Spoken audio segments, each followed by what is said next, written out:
Silakan buka Al-Quran terlebih dahulu. Kita mulai dengan surat Al-Kahfi. Surat Al-Kahfi.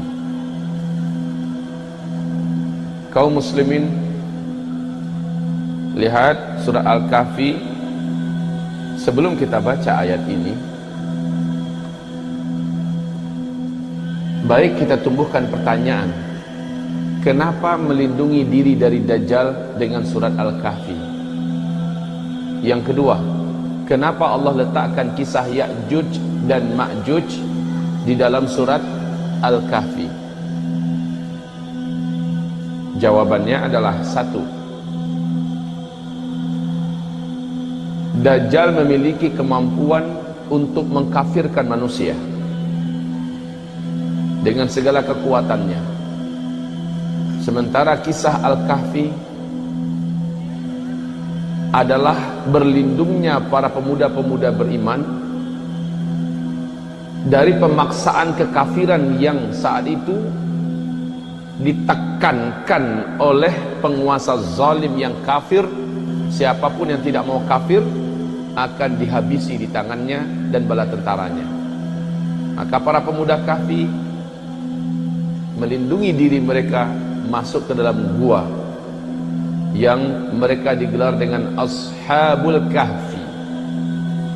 Dajjal nanti memaksa orang dengan segala macam trik, dengan kekuatan, dengan harta, dengan dunia, termasuk ancaman pembunuhan dan penyiksaan jika tidak mau bergabung dengannya, jika tidak mau menuhankannya.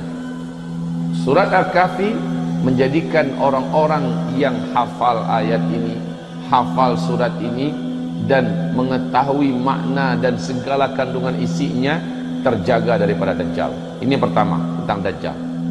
Yang kedua, tentang Ya'juj dan Ma'juj. Allah ceritakan di sini larinya pemuda Kahfi ke dalam gua dalam rangka selamat dari ancaman kematian yang sudah diumumkan oleh penguasa zalim yang kafir pada masa itu. Di akhir zaman, Allah perintahkan seluruh orang yang beriman agar selamat dari ancaman kematian, teror kematian oleh Ya'juj dan Ma'juj, agar lari. Dan pemimpin yang membawa mereka lari untuk selamat dari Ya'juj dan Ma'juj adalah Isa alaihi salam serta Al-Mahdi. Kaum muslimin yang kami muliakan, sama-sama lari tetapi beda. Kalau dari Ya'juj dan Ma'juj hanya menyelamatkan diri dari pembantaian, pemurtadan dan pengkafiran. Kira-kira enak yang mana? Nggak enak dua-duanya. Tetapi kalau terpaksa harus memilih, kita lebih baik Ya'juj Ma'juj. Nggak ada cerita, brutal. Memang main tebas, main pancung, main cincang, main gantung, main bakar. Tidak ada satupun peluang untuk hidup seluruh manusia di bumi ini selain ras mereka. Baik. Sekarang kita baca Al-Quran bahwa hakikat Ya'juj dan Ma'juj ini benar-benar ada. Bagaimana Allah menceritakan mereka, kita perhatikan dan kita simak. Raja penakluk yang tak terkalahkan, penguasa timur dan barat yang disebut dengan Dzulqarnain. Allah menyebut namanya Dzulqarnain. Dzulqarnain ini adalah gelar, bukan nama aslinya. Maksudnya kaum ini betul-betul nggak ngerti bahasa orang lain selain bahasa mereka. Dan kaum ini dalam sejarah adalah kaum yang benar-benar pribumi, pedalaman, bahkan mereka tidak punya pakaian. Mereka tidak punya baju, mereka tidak punya celana, dan mereka hidup super primitif. Mereka tidak bergaul dengan manusia yang hidup pada zaman mereka, kecuali hanya mereka saja. Oleh karena itu mereka tidak ngerti bahasa yang lain. Dzulqarnain sampai ke sana. Pada intinya ada satu dua di antara mereka yang dapat diajak berkomunikasi. Keluhan mereka, jadi bukan yang ini yang Ya'juj Ma'juj, bukan. Tapi mereka adalah yang mengeluh dari karena seringnya Ya'juj Ma'juj atau kabilah Ya'juj dan Ma'juj menyerang mereka. Lalu mereka minta kepada Zulkarnain, jadikan kami dengan mereka itu ada pembatas yang menjadikan mereka nggak bisa menyerang kami. Apapun keinginan dari perbendaharaan dunia, duit, emas, apa segala macamnya, kami akan siapkan. Walaupun suku ini suku primitif, tapi mereka memiliki perbendaharaan bumi, kekayaan emas segala macamnya. Zulkarnain menolak. Yang Allah berikan kepada saya lebih baik dengan apa yang ada di tangan kalian. Persis seperti penolakan Sulaiman, Nabiullah Sulaiman alaihissalam ketika diiming-imingi oleh Ratu Balqis. Yang ada di saya lebih baik dari apa yang ada di kalian. Kalau kalian seperti ini caranya, awas, saya akan kirimkan pasukan yang awal barisan terdepan pasukan itu sudah nyampe di kerajaan kalian, akhirnya masih di sini saking banyaknya pasukan Sulaiman alaihissalam. Siapa yang nggak mencret orang dengarkan ancaman macam ini? Zulkarnain juga punya kemampuan dan kekuatan tempur yang seperti ini, sehingga Zulkarnain dengan gagah mengatakan, sorry, tidak tertarik dengan tawaran kalian. Tapi karena bangsa atau kabilah Ya'juj Ma'juj itu betul-betul real, memang terkenal kebiadaban dan kebrutalan buasnya mereka, siap, kami akan bantu kalian. Syaratnya kalian bantu kami. Kumpulkan semua besi yang ada di bumi ini, yang bisa kalian kumpulkan. Kumpulkan semuanya. Kemudian Zulkarnain mulai membuat cetakan untuk dimana dia akan ngecor dengan besi. Subhanallah. Orang ngecor dengan semen, ini ngecor dengan besi. Nggak tanggung-tanggung antara dua gunung. Gunung ini sama tingginya. Jadi dari puncak gunung ini ke puncak gunung ini, di sini dibuat cetakan. Di sana nanti akan dicor dari atas. Apa teknologi yang digunakan Zulkarnain? Makanya jangan dikatakan teknologi kita ini udah puncak, Pak. Zaman dulu teknologinya Allah menyebutkan dalam Al-Quran yang belum pernah kemampuan mereka sampai oleh kamu sampai hari kiamat. Coba saja lihat, Sulaiman AS bisa membuat pelataran yang sangat luas seperti kolam, Pak. Seperti kolam yang di bawahnya memang ada air dan ada ikan. Sementara Ratu Bilqis ketika akan disuruh berjalan di atas pelataran itu, dia menyingsingkan betisnya karena dia sangka ada air. Dengan teknologi apa Sulaiman bisa buat macam itu? Seperti kaca. Jangan katakan bahwa kita sudah ada di puncak teknologi sekarang. Allah telah pernah menaikkan manusia di puncak teknologi, Allah hancurkan. Allah naikkan ke puncak teknologi, Allah hancurkan. Dan Allah berkata, teknologi yang ada pada mereka lebih baik daripada yang ada pada kita. Kenapa? Ya'juj dan Ma'juj ini sekali lagi nggak peduli. Ketemu binatang, binatang mereka tangkap, dan binatang itu mereka jadikan makanan mereka. Ketemu manusia, apa Bapak tahu tipe apa jenis manusia ini? Maaf, lihat dalam film-film Mongol. Lihat dalam film-film kaum Tartardul alaihissalam sekalipun tidak berkutik di hadapan Ya'juj dan Ma'juj. Al-Mahdi dengan bala tentaranya tidak sanggup berhadapan dengan Ya'juj dan Ma'juj. Hebat Ya'juj Ma'juj ini. Nyalakan api, setelah besi ditemukan, dikumpulkan sebanyak-banyak yang bisa dikumpulkan, lalu cetakannya mulai disiapkan. Wallahi, saya sampai sekarang belum mampu membayangkan seperti apa Zulkarnain bekerja dengan bala tentaranya dan sekaligus dibantu oleh penduduk lokal yang pribumi yang ada. Luar biasa, Pak. Dibuat cetakan yang akan menjadi dinding yang dicor nanti dengan besi. Ketinggian dinding itu nggak tanggung-tanggung, setinggi gunung di antara dua puncak gunung.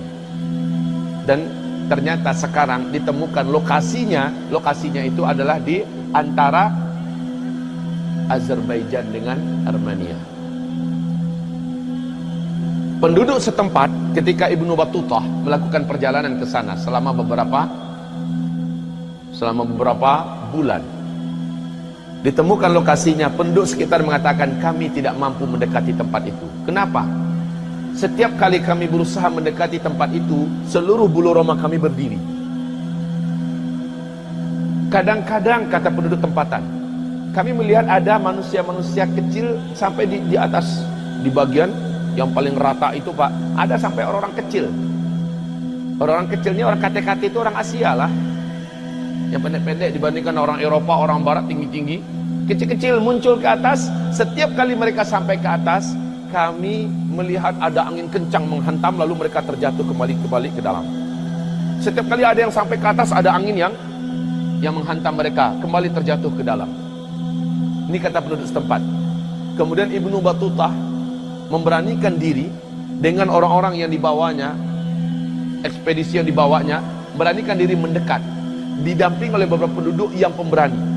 Lalu mereka dah mampu mendengarkan dari balik tembok besi itu ada suara yang riuh di dalam, suara ribut macam kerja keras, tang teng tong, papu papu, bekerja dengan suara-suara yang banyak. Subhanallah, uniknya tempat ini tidak mampu disenter oleh satelit yang ada. Inilah bentuk bungkus gaib yang Allah jadikan. Fisiknya ada, kekuatan gaibnya juga ada. Kekuatan ini tidak mampu ditembus oleh satelit dan teknologi manusia. Persis dengan segitiga Bermuda. Ada dengar segitiga Bermuda? Ada dengar? Segitiga Bermuda real, Pak. Tidak ada satupun pesawat yang lewat di atasnya melainkan hilang. Tidak ada satupun kapal yang melintas di atas area segitiga Bermuda hilang. Inilah tempat yang paling misterius di muka bumi dan paling menakutkan. Sementara Rasulullah sallallahu alaihi wasallam bersabda, iblis itu istananya ada di tengah laut. Iblis itu istananya ada di tengah laut. Pusat kekuasaan dan kerajaan iblis adanya di tengah laut. Nah, segitiga Bermuda adalah salah satu di antara lambang yang dipakai oleh kelompok Illuminati hari ini juga sebagai lambang Dajjal. Coba lihat dalam uang dolar, pasti ada segitiga Bermuda dan ada mata satu. Itu adalah lambang Dajjal. Bagaimana Allah menggaibkan itu dengan izinnya, sehingga tidak ada satupun kekuatan teknologi yang mampu menyingkap peristiwa itu sampai hari ini. Tidak ada. Siapa yang masuk ke dalam informasi yang dapat mereka katakan, kami ada di satu daerah yang sangat tandus, sangat gersang, sangat rata. Kami tidak tahu kami sekarang di mana. Itulah kata-kata terakhir dari para pilot-pilot pesawat, dari awak-awak kapal yang lewat dan masuk di situ. Baru-baru ini, Pak, baru-baru ini saat keluar satu kapal yang pernah dulu hilang.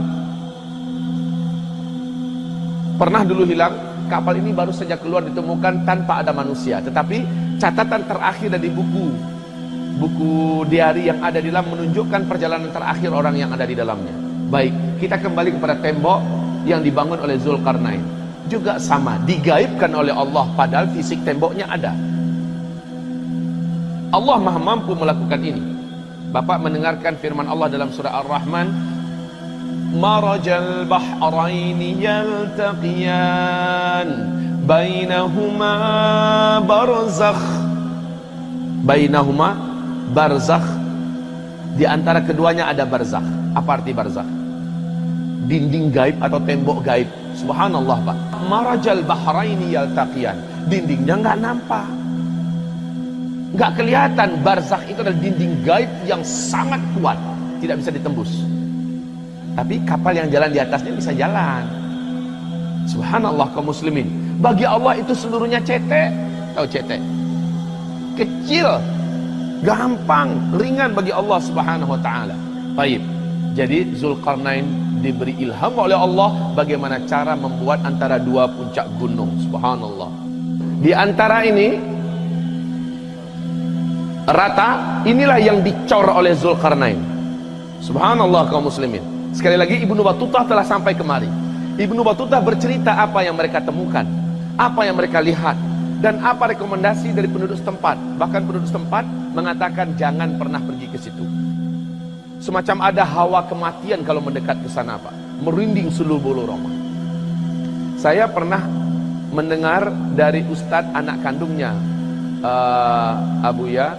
Abu Bakar Al-Ba'asyir, Ustadz Abdul Rahim. Beliau mengatakan beliau pernah mendekati tempat itu. Memang beliau mengatakan semacam ada hawa negatif yang sangat tidak nyaman. Tidak ada penduduk yang berani mendekati tempat ini, Pak. Tayyib. Dan ini ada janji dari Allah bahwa ada masanya nanti akan keluar, akan lepas, akan runtuh. Ketika ini runtuh, maka mereka pun meluncur seperti sarang semut yang diganggu, keluar semutnya kemudian merata kemana-mana. Kaum muslimin yang kami muliakan, dinding ini wahai hamba-hamba Allah yang kami muliakan, dimulai dengan nama Allah, dimulai dengan zikir, dimulai dengan doa oleh Zulkarnain beserta bala tentaranya. Maka sejak itu didoakan, sejak itu dinding ini bukan hanya dinding biasa, tapi dinding berlapis kekuatan zikir dan doa. Tidak ada yang mampu, tidak ada yang mampu menjebol dinding ini. Kata Rasulullah SAW, nanti kita bacakan hadisnya, bahwa setiap kali Ya'juj Ma'juj berhasil melobangi dengan kerja keras yang dahsyat sebesar ini, kata Rasul, sebesar ini. Setiap kali dia berhasil melobangi sebesar ini, hari pun sudah malam. Kata pemimpinnya, balik lagi, besok kita lanjutkan. Dalam satu malam itu, Allah telah kembalikan utuh dinding ini. Besok mereka lihat lagi, sudah ketutup lagi, semangat mereka nggak pernah patah, tidak pernah padam, ulang balik. Sampai tenggelam matahari, hari gelap, mereka sudah berhasil melobang lagi kecil. Tapi tidak pernah, besoknya balik lagi. Seperti itulah hari-hari mereka, Pak. Luar biasa gigih ini manusia, Ya'juj dan Ma'juj. Seperti Sulaiman ketika mampu mendatangkan singgasananya Balqis. Terkenal singgasana itu, Pak, singgasana yang besar, berat, mewah, bertahtakan dan berlapiskan emas, permata, dan luar biasa. Nggak ada orang di bumi yang sanggup buat singgasana seindah Balqis punya. Tapi Sulaiman menawarkan, buat sayembara, siapa di antara kalian yang mampu mendatangkan secepat mungkin istananya Balqis kemari? Jin Ifrit, terkenal dengan jin terkuat dari bangsa jin, berkata, saya mampu sebelum engkau berdiri tempatmu, dia sudah nyampe sini. Seorang wali Allah berkata, insya Allah sebelum engkau memejamkan kelopak matamu, sudah nyampe kemari. Kalah kemampuan jin Ifrit. Bismillah, silahkan, langsung sampai di tempat. Dan ini adalah karamah yang sempurna dari seorang wali Allah Subhanahu wa taala. Setelah nyampe, dilihat oleh Sulaiman, Masya Allah, ini singgasana, Masya Allah. Langsung sujud syukur Sulaiman, dan dia tidaklah menyombongkan diri. Sulaiman berkata, hadza min fadli Rabbi, ini hanyalah dari karunia Allah untukku. Zulkarnain juga begitu, setelah membuat prestasi yang sampai hari kiamat gak akan ada yang bisa buat coran dari besi setinggi ini, Pak. Coran dari besi setinggi ini, tantang Amerika, sanggup nggak? Kumpulkan semua negara besar di dunia, buat dari satu gunung ke gunung, dibuat coran besi, sanggup nggak? Berapa biaya harus dihabiskan itu? Dan Zulkarnain telah melakukannya. Makanya beliau mengatakan, hadza, ini adalah rahmat dari Rabbku. Dia tidak sombong. Sesuatu yang dibangun di atas kerendahan hati, ketawaduan, maka dia akan dilanggengkan oleh Allah Subhanahu wa taala. Bandingkan dengan sesuatu yang dibangun di atas kesombongan dan keangkuhan, Allah akan hancurkan dia dengan sangat cepat. Kaum muslimin, tahukah Bapak Ibu berapa jumlah Ya'juj dan Ma'juj? Jumlah mereka tidak main-main. Adam dipanggil oleh Allah, Adam, kumpulkan anak cucumu yang akan masuk ke neraka. Jumlah mereka dalam setiap 1000 manusia, 999-nya adalah ahli neraka. Dan Nabi mengatakan tentang perintah Allah kepada Adam alaihissalam, penekanan kita di sini adalah dari anak keturunanmu. Berarti Ya'juj dan Ma'juj adalah manusia. Bukan seperti penggambaran kaum barat di sana. Mereka mengatakan Ya'juj Ma'juj adalah sejenis monster di bawah tanah yang nanti akan muncul dalam bentuk yang macam-macam, menakutkan, mengerikan. Enggak. Ya'juj dan Ma'juj di dalam hadis ini anak keturunan Adam. Jelas? Perbandingan jumlah manusia yang ada dengan Ya'juj dan Ma'juj. Manusia juga, tapi banyaknya jumlah mereka itu keterlaluan, Pak. Sekarang pertanyaan yang juga tidak terjawab, lebih bagus kita katakan Allahu a'lam, adalah apakah sejak Ya'juj dan Ma'juj dikurung ini sampai sekarang dia beranak pinak di sana? Apakah dia tidak termakan oleh waktu? Apakah dia tidak mati? Apakah dia hidup terus? Kalau dalam banyak riwayat, dia, mereka termasuk jenis makhluk Allah yang dipanjangkan umur. Dan mereka kayak kelinci, Pak. Kayak kelinci. Kawin di mana-mana, beranak pinak, terus berkembang biak. Bertambah banyak, bertambah banyak, bertambah banyak, bertambah banyak, bertambah banyak. Dan mereka semakin kuat. Semasa mereka masih zaman manual, masih menggunakan pedang, tombak, panah, memang betul-betul asli manual. Ketika mereka lepas nanti, alam seperti tidak berubah menurut pandangan mereka. Sebab apa? Menurut mereka, mereka baru berapa hari, seperti Ashabul Kahfi merasakan baru berapa hari di dalam gua. Sehingga ketika mereka keluar, manusia sudah kembali ke senjata manual. Orang sudah kembali mengandalkan jalan kaki dan berkuda, berperang dengan tombak dan panah.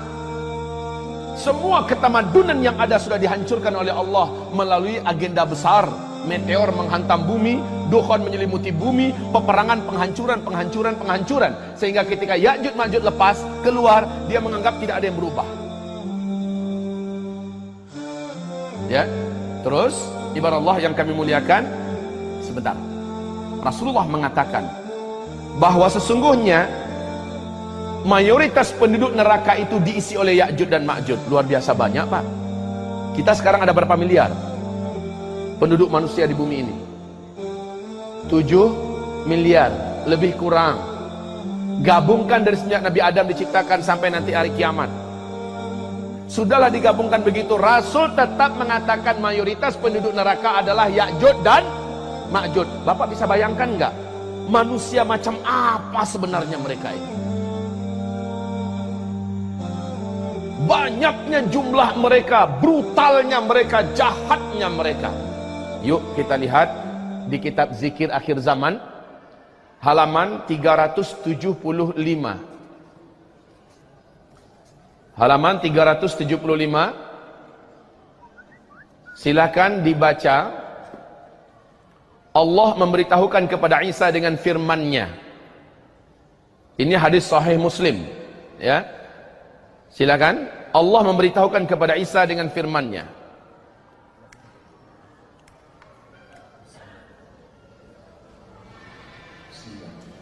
Allah memberitahukan kepada Isa dengan firman-Nya, tiada seorang pun yang mampu melawannya, karena itu bawalah hamba-hambaku yang baik-baik ke gunung.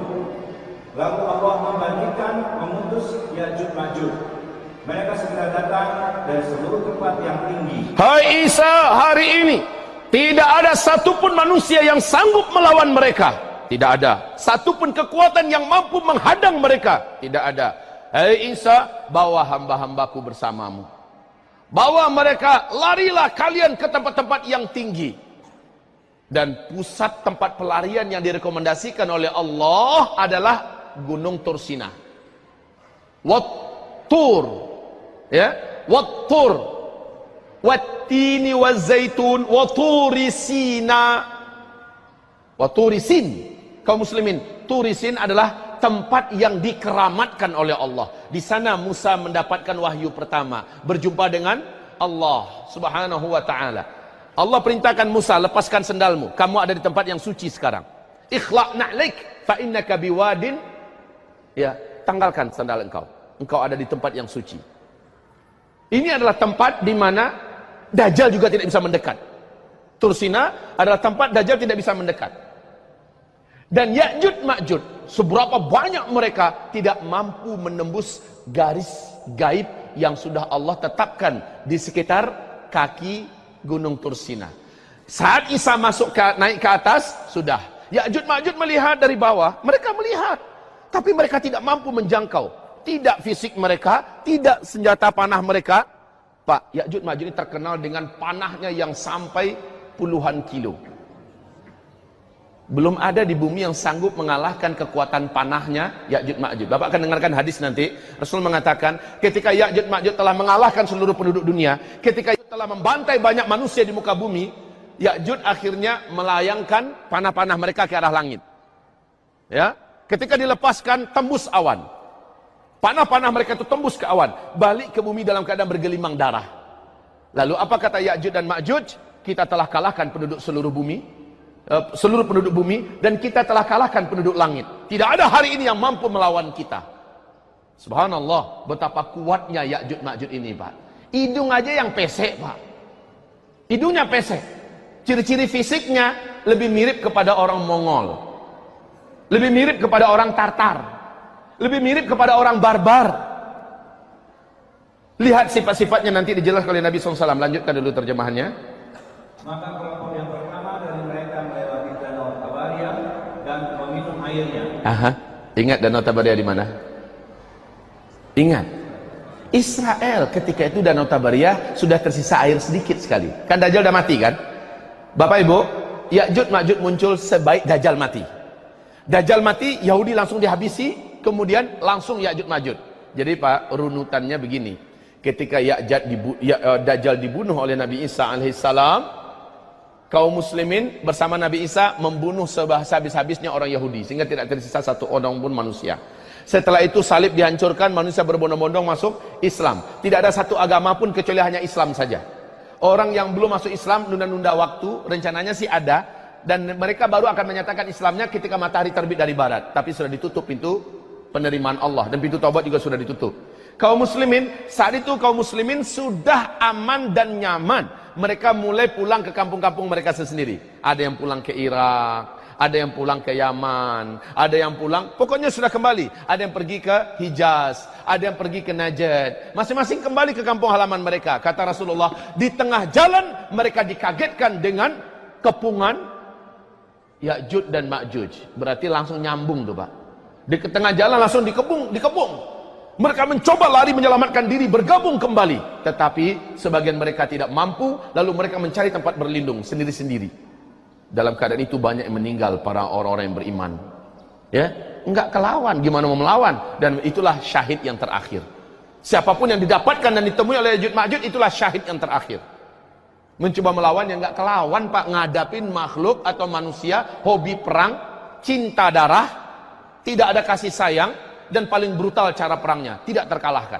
Baik, lanjut.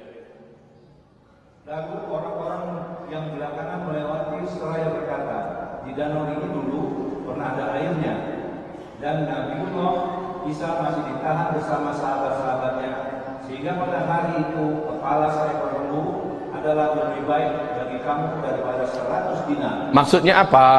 Nabi Isa terkepung di atas gunung Tursina. Orang-orang beriman yang ada di atas kelaparan. Jadi kepung Pak, dari mana dapat makanan? Gunung Tursina kan tandus. Tadi danau ini ada air kata Ya'juj Ma'juj. Padahal kelompok yang pertama dari rombongan Ya'juj Ma'juj ini sudah nyampe duluan di Danau Tiberias, yang masih sisa airnya sedikit, diminum oleh mereka. Sehingga ketika mereka minum, yang bagian belakang nyampe ke situ, loh kemarin kan ada air di sini kok habis? Perasaan mereka masih baru saja kejadiannya. Kemarin kan ada air kok habis? Padahal sisa air yang tersisa sedikit itu dihabisi oleh kawan-kawannya di depan. Tidak ada air sungai yang mengalir, mereka keringkan dengan cara mereka minum. Mereka kehausan Pak.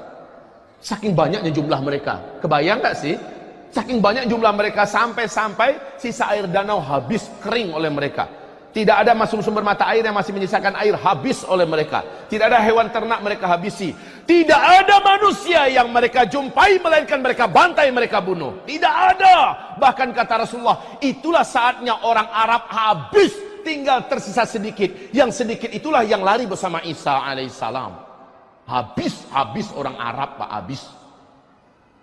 Pertanyaannya, nyampe nggak ke Indonesia tuh Ya'juj Ma'juj? Akan nyampe nanti. Kita akan bacakan hadisnya. Ternyata Ya'juj Ma'juj ini mengelilingi seluruh dunia. Dan bukan hanya mengelilingi, membungkus dunia.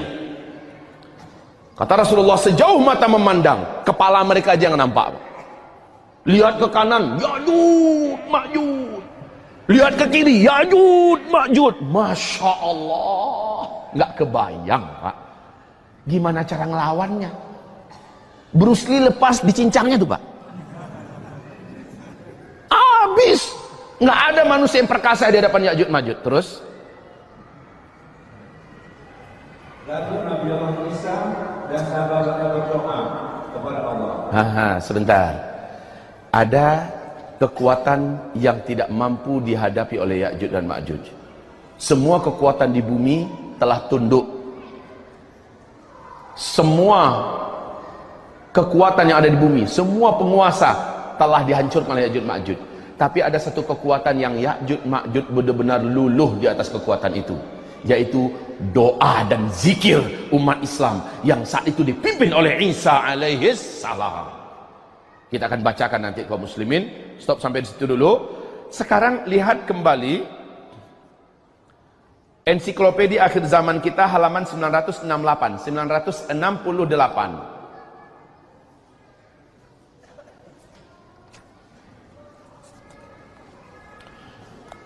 Masya Allah, ini suatu penuturan yang gamblang dari Rasulullah Sallallahu Alaihi Wasallam, di mana Rasul mengatakan Ya'jud Ma'jud itu membungkus seluruh bumi. Ini hadisnya Pak. Faya'ummunal arda. Ya'jud Ma'jud nyampe ke Indonesia. Kalau dia bertanya nyampe nggak ke Indonesia, Pak, lihat mana.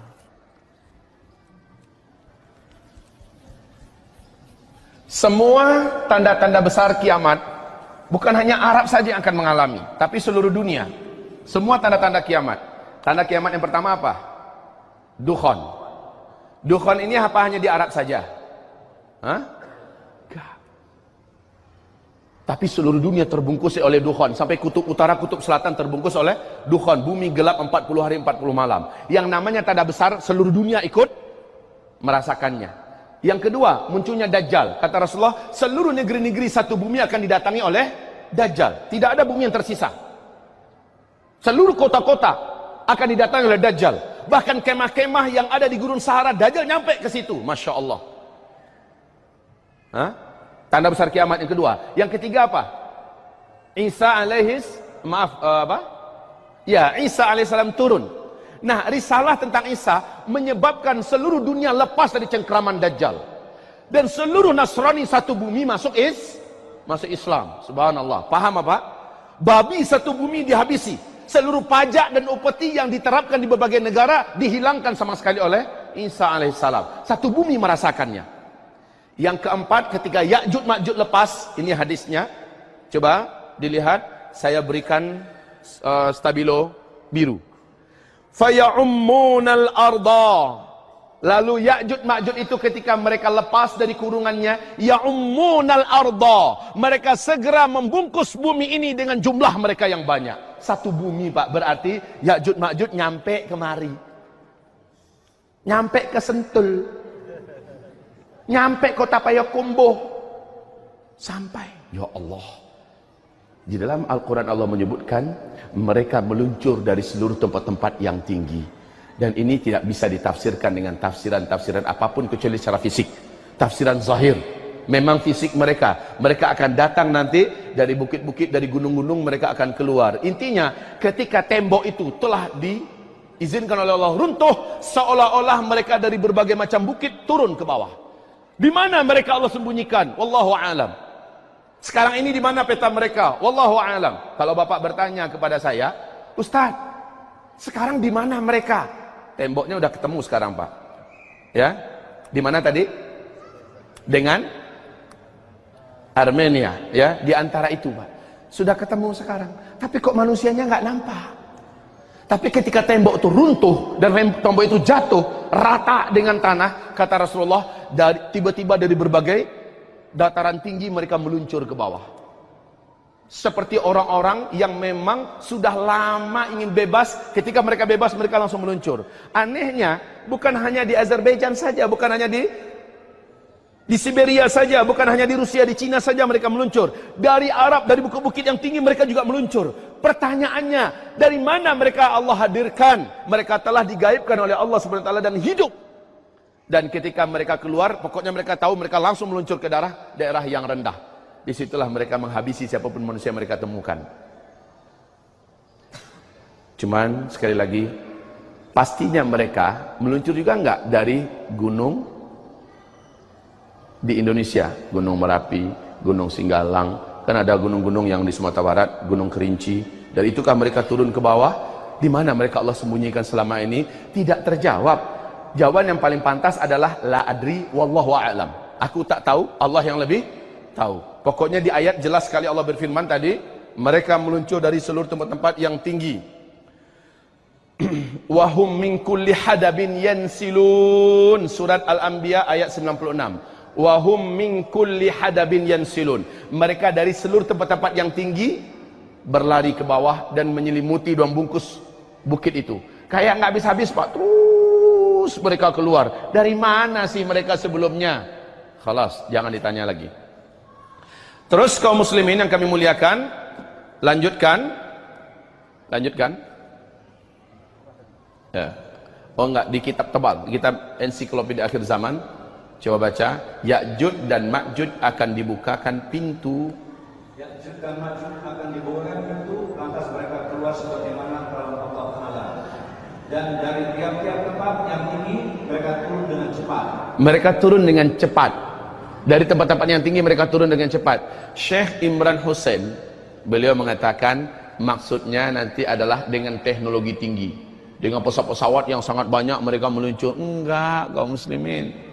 Makanya dengan tanpa mengurangi rasa hormat kita kepada Syekh Imran Hussein sebagai guru yang paling senior tentang masalah bedah akhir zaman, beliau sangat berani mentakwil-takwilkan ayat dan hadis kepada makna seperti Dajjal itu bukan sosok tetapi dia adalah sistem, kan begitu kan? Matahari terbit dari sebelah barat itu maksudnya bukan fisik matahari ini, tetapi yang dimaksud adalah Islam bangkit nanti dari Eropa dan Amerika. Begitu beliau mentakwil-takwilkan kaum muslimin. Padahal ada hadis yang sahih yang menyebutkan fisik matahari yang nanti akan muncul. Ada hadis yang sahih tentang menyebutkan ciri-ciri fisik Dajjal.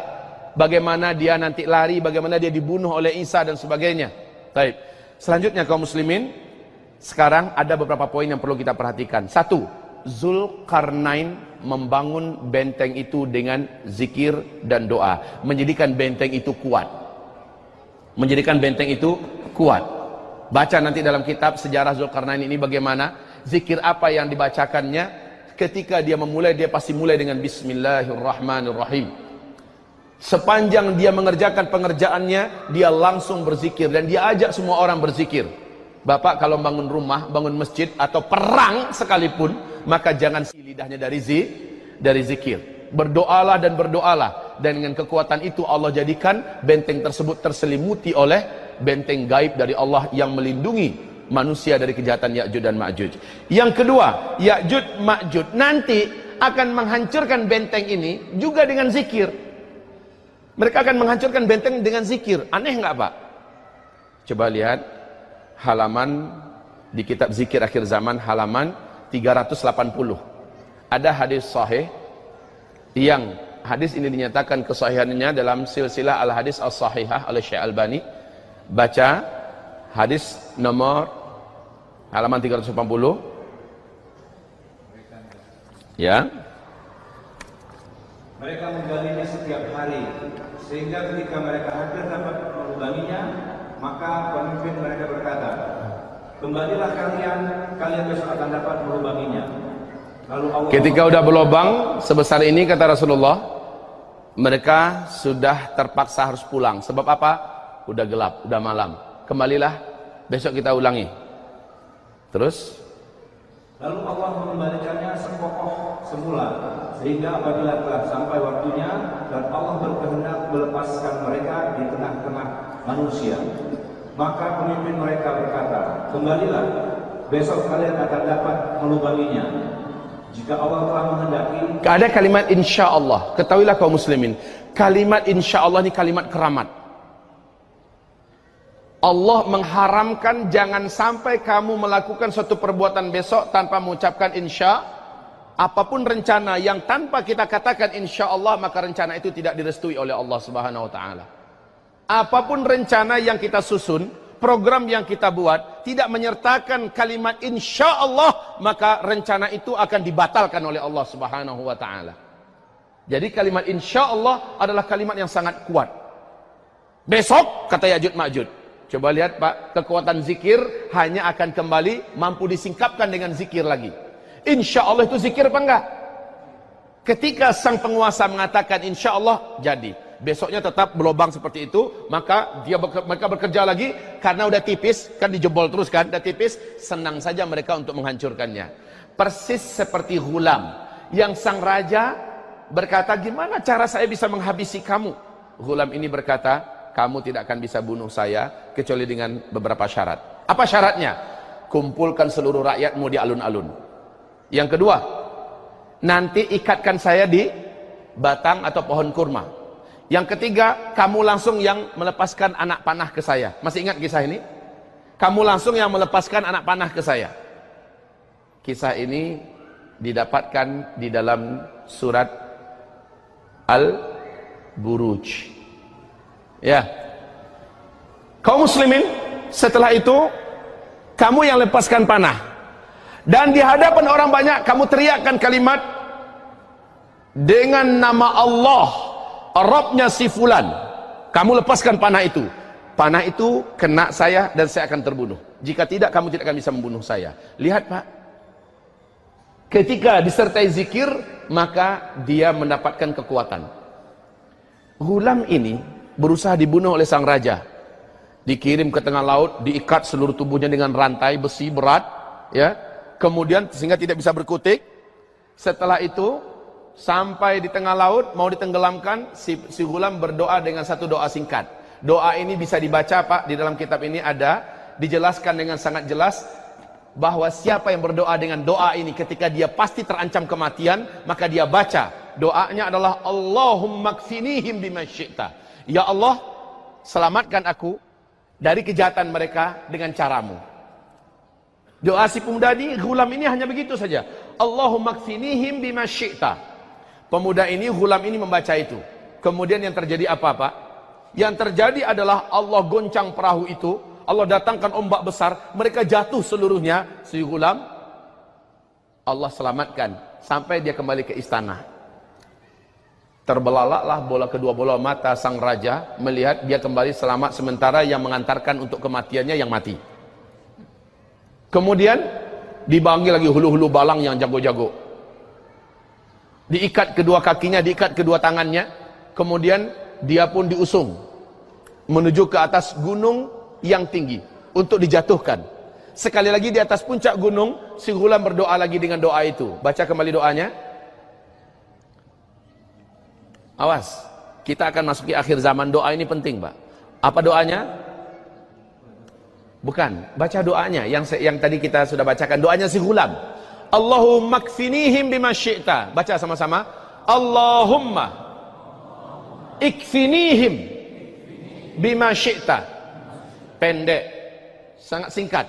Ya Allah, selamatkan aku dari kejahatan mereka dengan caramu. Terserah bagaimana caramu, selamatkan aku dari mereka.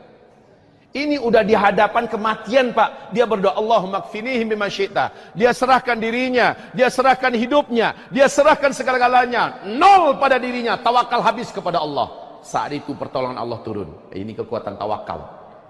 Ini kekuatan tawakal. Wa may yatawakkal 'alallahi fahuwa hasbuh. Innallaha balighu amrih. Siapa yang sudah menyerahkan kepada Allah, Allah yang akan sambut. Lalu Allah yang menyelesaikan di belakangnya. Kamu tenang, kamu sudah sampai ke pangkuan saya, kamu sudah sampai ke haribaan saya, yang lain saya yang selesaikan. Masya Allah. Musa Laut Merah di depan, Firaun di belakang. Pedang dan tombak sudah nampak mengkilap mengkilau-kilau untuk mencincang membantai mereka. Kemana nak lari?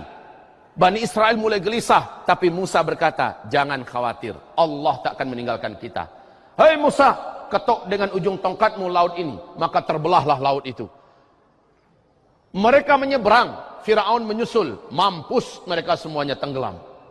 Kaum muslimin lihat, di puncak tawakal Allah berikan pertolongan. Ghulam ini juga di puncak tawakal. Ibrahim ketika dia diikat di atas unggunan kayu api yang dibakar, Ibrahim ada di atas. Puncak tawakal terjadi. Ibrahim menyerahkan segala-galanya. Datang pertolongan Allah Subhanahu wa taala. Ya nar kuni bardan wa salama. Hai api, dinginlah engkau. Selamatkan Ibrahim. Ketika api kayu bakarnya habis semua, orang-orang yakin Ibrahim bahkan debunya pun gak akan bisa ketemu, debu mayatnya. Tapi tiba-tiba Ibrahim keluar kayak baru keluar dari salon Pak. Wajahnya bersih, pakaiannya rapi, malah tambah ganteng dari sebelumnya.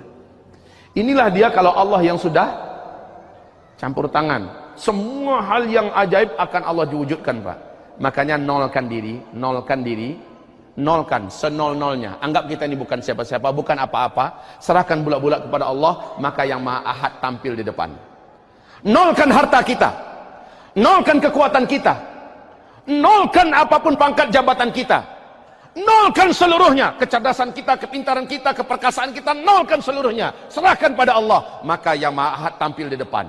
Kalau yang Maha Ahad tampil di depan, 0-0 di belakang tadi itu menjadi harga enggak? Berharga Pak.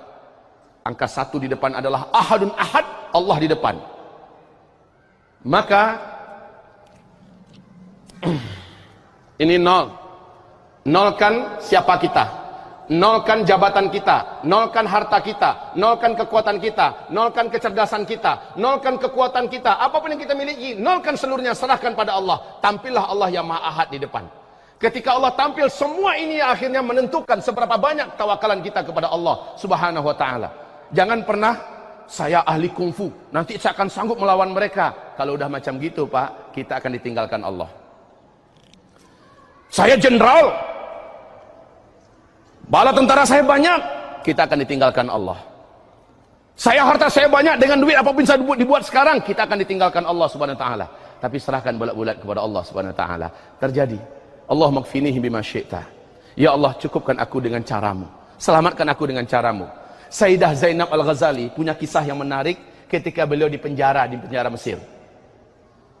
Dia difitnah, Pak. Beliau adalah salah seorang aktivis Ikhwanul Muslimin saat itu. Ustazah yang legendaris. Beliau dimasukkan ke penjara, berbagai macam siksaan dialaminya dengan sedahsyat-dahsyatnya siksaan. Pada kesimpulan terakhir, dia dieksekusi dengan cara yang menjijikkan. Bapak tahu caranya? Ustazah Sayyidah Zainab Al-Ghazali ini dalam keadaan kakinya dirantai, dia terduduk di sudut penjara, tangannya juga dirantai. 3 ekor anjing hitam, anjing helder yang dilaparkan selama 1 minggu, dilepaskan setelah diminyaki dia dengan bau minyak yang sangat merangsang untuk anjing. Rencananya dia akan jadi umpan untuk anjing. Subhanallah. Opsir penjara ini, kaum muslimin yang kami muliakan, masukkan 3 ekor anjing itu, dan mereka kira-kira setengah jam atau 20 menitan habis dah. Tinggal tulang belulang saja lagi. Ini perkiraan mereka. Saat dibuka setengah jam kemudian, mereka terbelalak. 3 ekor anjing itu, 1 di samping kanan, 1 di depan, 1 di samping kiri, sambil goyang-goyangkan ekornya, kayak menjaga tuannya. Ustazah Sayyidah Zainab Al-Ghazali aman, tidak ada yang luka sedikit pun, kayak dijaga malah oleh 3 ekor anjing. Lihat bagaimana Allah Subhanahu wa taala menyelamatkan orang yang sudah menitipkan jiwa raganya kepada Allah Subhanahu wa taala. Kaum muslimin, hamba-hamba Allah yang kami muliakan, terus bacakan. Kembali besok kalian akan dapat menubanginya jika Allah telah menghendaki. Lalu mereka kembali lagi, sedang dinding itu dalam keadaan seperti waktu mereka meninggalkannya dulu. Lalu mereka yang maju menubanginya dan keluar ke tengah-tengah manusia, lantas minum air, dan orang-orang berlari dari mereka. Siapkan halaman 383. Kita lihat Firaun baru telah lahir di muka bumi. Dan itu dalam bentuk kekuatan yang global, Ya'juj dan Ma'juj. Kalau Firaun lama, ingatkah Bapak Ibu bagaimana Firaun lama melumpuhkan Musa dan Harun serta Bani Israel? Firaun lama telah pernah juga menembakkan panah ke arah langit. Ya kan? Lalu setan melumuri ujung panah itu dengan darah, sehingga manusia menyangka Firaun telah membunuh Tuhan yang di langit. Aku telah bunuh Tuhan yang di langit. Perangai Firaun ini diulangi oleh Ya'juj dan Ma'juj. Yang dikejar oleh Firaun adalah Musa dan Harun. Yang dikejar oleh Ya'juj Ma'juj siapa? Isa dan siapa? Dan Al-Mahdi. Mirip, Pak. Yang dikejar mereka adalah Isa dan Al-Mahdi. Yang dikejar oleh Firaun dulu adalah Musa dan Harun. Kemudian apa yang mereka lakukan Firaun? Dia kuasai seluruh negeri manapun yang bisa mereka jangkau. Sementara Ya'juj, nah bedanya nanti Firaun masih terbatas kekuasaannya. Firaun di zaman Nabi Musa dulu. Ya'juj Ma'juj seluruh muka bumi. Sama dengan khilafah Islamiyah. Kan ada 5 fase sejarah. Ada fase kenabian, ada fase khilafah Rasyidin, ada fase khilafah dengan sistem kerajaan. Ini adalah fase kita, fase tidak ada khilafah, dan ini kembali tegak khilafah. Nah, kaum muslimin, khilafah di masa ini baru 2/3 bumi dikuasai. Rasul mengatakan khilafah terakhir nanti ta'ummul arda. Satu bumi ini dikuasai penuh 100% oleh khilafah Islamiyah. Ini perbedaan khilafah yang terakhir nanti, Pak. Khilafah yang terakhir satu bumi. Sama dengan Firaun zaman dulu, hanya wilayah-wilayah terdekat dengan kerajaannya saja yang dikuasainya, dan manusia dihinakannya. Sementara nanti Ya'juj Ma'juj sebagai Firaun akhir zaman, satu bumi ini akan dikuasainya, dan penduduk langit akan diperanginya dengan cara melepaskan anak-anak panah. Taib. Selanjutnya, hamba-hamba Allah yang kami muliakan, lalu dengan 3 kali doa dan zikir kaum muslimin dari atas gunung Tursina, senjata terkuat dipakai saat itu. Ad-doa silahul mu'min. Doa itu adalah senjata orang yang beriman. Ketika Ya'juj Ma'juj tak mungkin dilawan, dan itu pasti. Ya'juj dan Ma'juj tak mungkin dikalahkan, itu pasti, Pak. Saat itu apa yang sanggup mengalahkan mereka? Hanyalah Allah. Mereka berdoa. Isa angkat tangan tinggi-tinggi. Ya Rabb, Ya Rabb, Ya Rabb. Setiap kali Isa melanturkan doa, amin, orang-orang beriman mengaminkan. Inilah kekuatan doa, ya. Orang-orang beriman mengaminkan. Dalam hadis Sahih Bukhari, salah satu kebiasaan Nabi kalau kumpul-kumpul dengan sahabat-sahabatnya, Nabiullah SAW suruh salah seorang sahabat berdoa, yang lain mengaminkan. Di kesempatan yang lain, kamu yang berdoa, yang lain mengaminkan. Kadang-kadang beliau yang berdoa, yang lain mengaminkan. Ya. Nah, ini dilakukan nanti di akhir zaman oleh Isa alaihissalam. Ya Allah, pada hari ini tidak ada satupun dari makhlukmu yang sanggup mengalahkan Ya'juj dan Ma'juj ini. Kami sudah lemah. Kenapa Pak? Karena Isa sudah kelaparan di atas bukit. Orang-orang beriman sudah kelaparan di atas bukit Tursina. Sampai-sampai 1 kepala lembu lebih berharga daripada 100 keping dinar. 1 dinar itu berapa fulusnya? 1 dinar itu berapa fulusnya kalau uang rupiah kita sekarang? Anggap 2 juta aja dulu. Anggap 2 juta saja dulu. Kali 100 berapa? Kali 100 berapa? 200 juta. Ya, 200 juta ya. 1 kepala lembu, 1 kepala sapi lebih mahal lagi harganya daripada 200 juta fulus. Maksudnya apa? Saking laparnya sehingga sedikit makanan jadi rebutan orang-orang beriman di atas. Subhanallah, Isa berdoa. Inilah dia kekuatan doa di akhir zaman. Berbalut dengan zikir. Mereka berdoa, selesai mereka berdoa, mereka berzikir. Mereka pancing ridha Allah Subhanahu wa taala, menggema satu gunung itu dengan zikir. Lalu mereka berdoa menggema amin, amin, amin. Yang terjadi bagaimana, Pak? Rasul katakan, Allah Subhanahu wa taala datangkan kepada Ya'juj dan Ma'juj ulat-ulat yang sangat banyak. Entah dari mana sumber ulat itu, sudah mengerayang, sudah, inilah kalau orang Padang nih ya, susah carikan bahasa Indonesianya. Sudah menggerogoti, dan banyak yang masuk tembus di leher, keluar dari badan, keluar dari hidung, keluar dari mata. Mereka menggelepar. Satu bumi Ya'juj dan Ma'juj meregang nyawa. Seperti satu nyawa serentak mereka mati. Meregang nyawa. Pak, Rasulullah SAW bersabda, akhirnya Ya'juj dan Ma'juj ini mati, seluruh bumi busuk sebusuk-busuknya. Bakteri, kuman, virus menjadi sangat ganas dan garang. Burung-burung pemakan bangkai mencoba mendekati bangkai-bangkai Ya'juj dan Ma'juj. Ternyata baru sampai di bawah, Pak, mereka pun ikut mati. Saking kuatnya bakteri kuman dari bangkai Ya'juj dan Ma'juj. Nabi Isa mengutus, siapakah orang yang paling pemberani di antara kalian, turunlah dari gunung ini, dari bukit ini, Gunung Tursina, turunlah. Maka orang-orang yang sudah siap untuk menerima kematian turun ke bawah. Ternyata yang mereka saksikan bangkai Ya'juj Ma'juj sejauh mata memandang. Mereka naik balik ke atas. Wahai Nabiullah Isa alaihissalam, Ya'juj dan Ma'juj sudah binasa seluruhnya. Alhamdulillah, kata penduduk-penduduk beriman yang bersama Nabi Isa di atas gunung Tursina. Mereka bersyukur. Ya'juj Ma'juj telah mati. Masalahnya tinggal masalah yang berat, Pak. Bangkai Ya'juj Ma'juj sebanyak itu gimana cara menguburkannya? Dan baunya sengit sampai ke atas puncak gunung Tursina, kecium, Pak. Muntah-muntah, udah dalam perut gak ada isi apa-apa, pakai muntah lagi. Mereka coba turun ke bawah, kata Rasulullah SAW, falam yabqa shibran minal ardi, tidak ada satu jengkal pun, tidak ada satu jengkal pun dari bumi ini yang bisa dilewati saking banyaknya bangkai Ya'juj Ma'juj. Ini bangkai, ini bangkai. Kemana saja mau lewat, bangkai seluruhnya. Kebayang nggak gimana cara nguburinnya tuh? Sementara kaum muslimin sudah lemes, udah beberapa masa tidak makan. Yang mau dikuburkan bukan jutaan, Pak. Mungkin ratusan juta atau mungkin miliaran yang akan dikuburkan. Gimana cara nguburinnya? Kalau diangkat dibuang, kemana mau dibuang? Sekali lagi kekuatan doa dan zikir tampil kali kedua. Angkat tangan lagi Nabi Isa. Orang beriman mengangkat tangan semuanya. Saat Nabi Isa berdoa, amin, amin.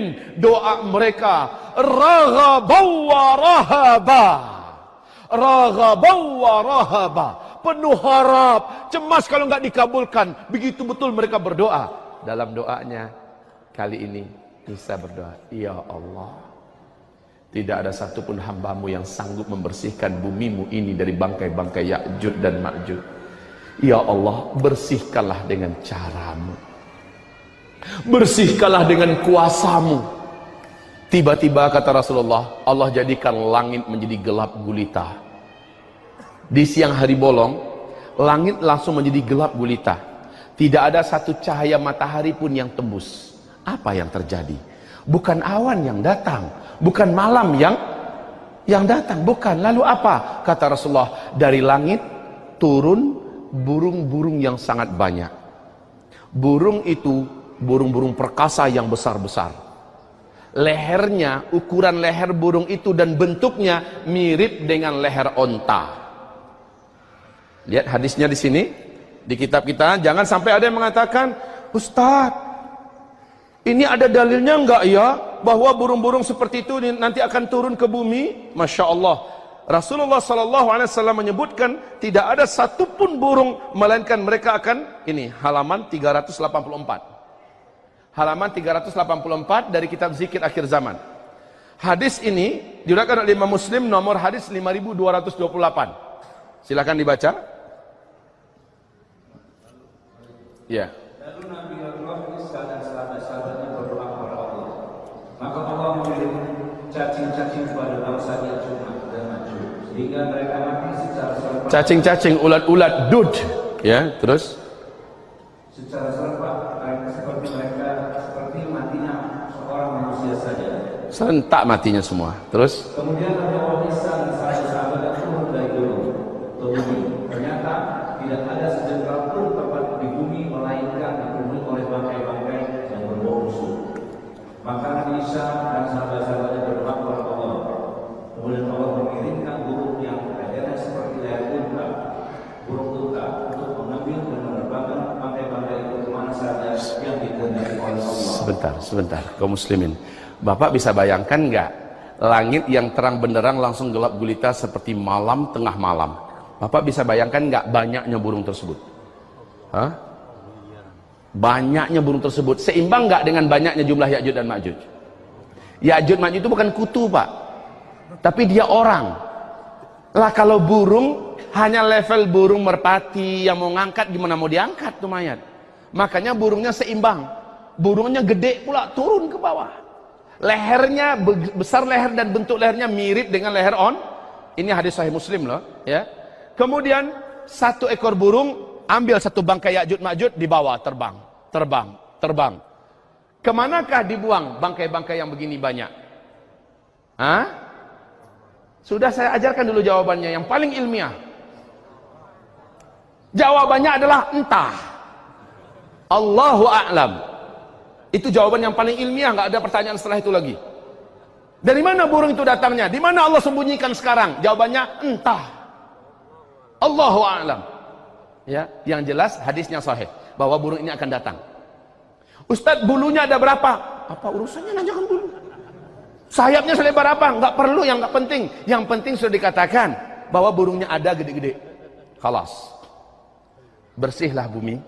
Tapi selesaikah masalahnya? Belum. Apa yang tersisa?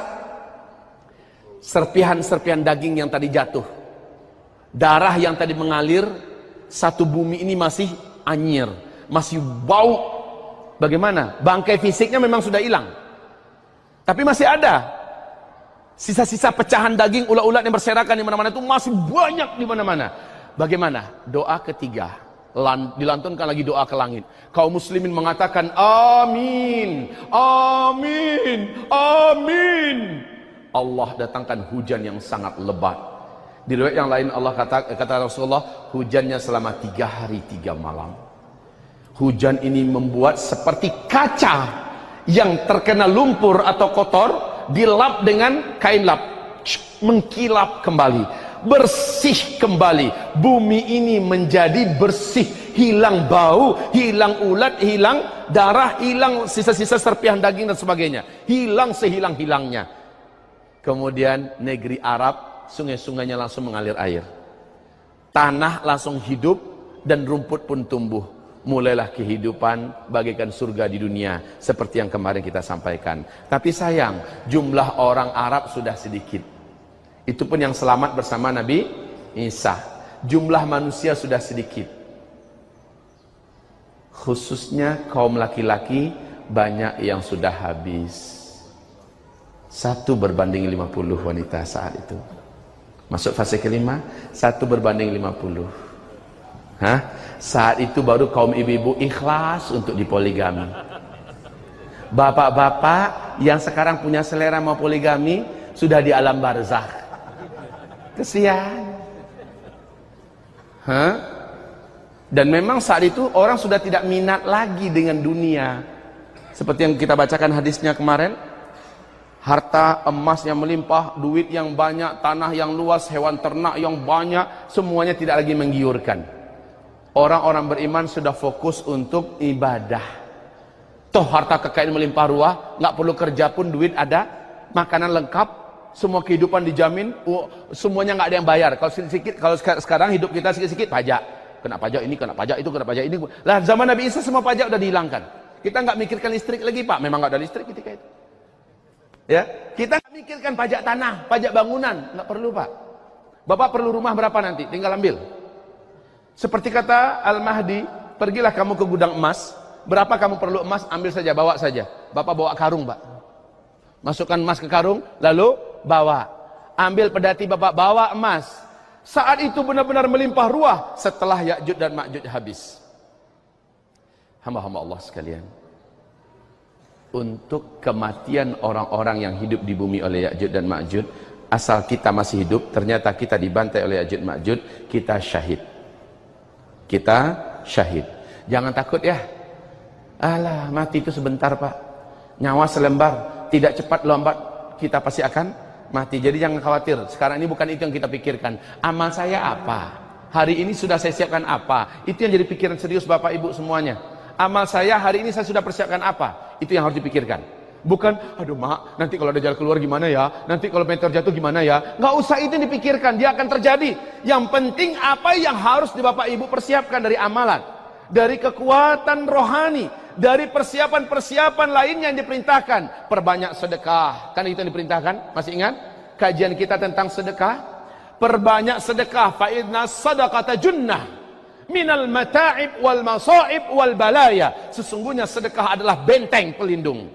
Orang yang kuat bersedekah, dia akan dibentengi oleh Allah. Orang yang kuat bersedekah, dia akan dilindungi oleh Allah. Segala kepenatannya akan disegarkan oleh Allah. Segala kesulitannya akan dibukakan oleh Allah. Segala musibah yang wajib kena dia, diangkat oleh Allah. Nggak jadi kena, maka perbanyakkanlah sedekah. Dan sedekah itu dalam arti luas. Senyum adalah sedekah. Membuang sesuatu yang akan membahayakan orang lalu lalang di jalan juga adalah sedekah.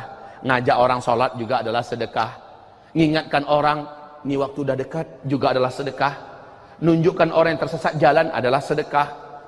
Ya, jadi sedekah itu jangan dipersempit. Bagi orang-orang miskin nggak punya duit, gimana kami mau bersedekah? Kamu bisa bersedekah dengan sedekah yang tidak putus-putus. Senyum aja terus kepada saudara kita. Pak, assalamualaikum, assalamualaikum. Ya, tapi jangan senyum sendiri. Senyum sendiri nanti dibawa orang ke RSJ, Pak. Sebarkan salam juga adalah sedekah. Berkata baiklah kepada istri, mesralah yang sayangku, cintaku, oh my love. Itu adalah sedekah. Kaum muslimin yang kami muliakan, perbanyaklah sedekah, perbanyaklah amal. Ini yang perlu Bapak pikirkan sekarang. Bukan ketakutan yang tidak perlu dijaga, dipelihara. Takut nanti Ya'juj Ma'juj, takut nanti dukhon. Percuma mikirkan itu semua, percuma. Bukan itu yang menyibukkan Bapak. Sekali lagi, sibukkan diri kita. Solat 5 waktu saya gimana?